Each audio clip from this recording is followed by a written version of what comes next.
بلندی کی روایت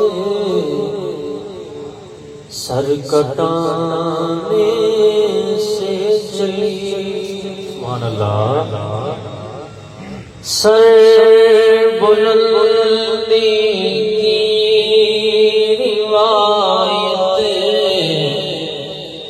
سر کٹانے سے چلی نبض ایمان تیری نبضیں ڈوب جانے سے چلی نبض ایمان تیری نبضیں ڈوب جانے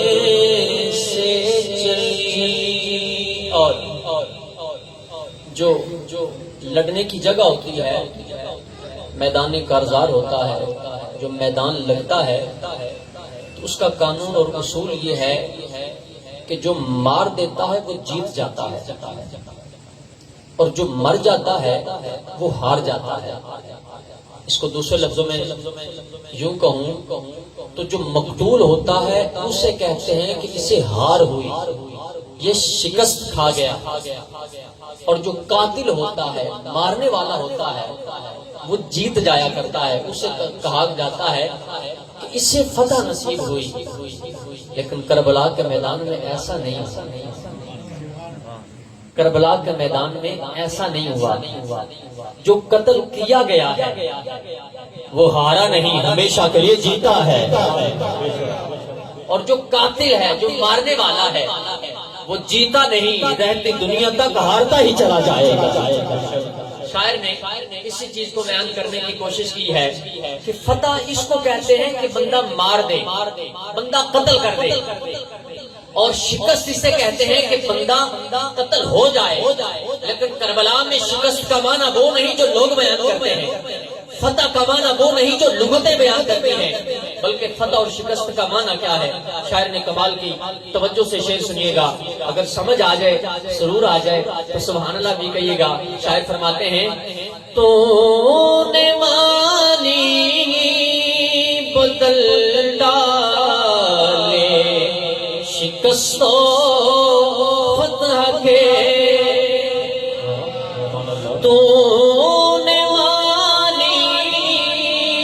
بدل ڈالے شکست و فتح کے رسم ہستی اپنی ہستی کو مٹانے سے چلی رسم ہستی اپنی ہستی کو مٹانے سے چلی سر بلندی کی روایت سر کٹانے سے چلی. حضرت امام حسین رضی اللہ تعالیٰ عنہ میں جو جھگڑا تھا یزید کا وہ یہ تھا کہ وہ یہ کہتا تھا کہ یہ آل رسول حضور کا نواسہ حضور کا شہزادہ ہماری بیعت کرے جیسے ہم کہیں ویسے کریں. لیکن حسین کی یہ شان نہیں ہے کہ وہ کسی باطل کی بیعت کر لے. حق یہ بنتا تھا کہ یہ امام حسین کی بیعت کرتا یہ امام حسین کی فرما برداری کرتا یہ امام حسین کی اطاعت کرتا لیکن اس نے بیعت نہ کی. یزید اور یزیدیوں نے بیعت تو نہ کی لیکن شاعر کہتا ہے کہ بیعت کس کس نے کی.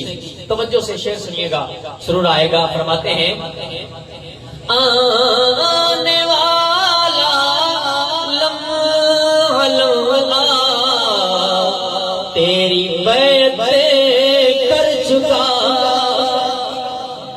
آنے والا لمحہ لمحہ تیری بیعت کر چکا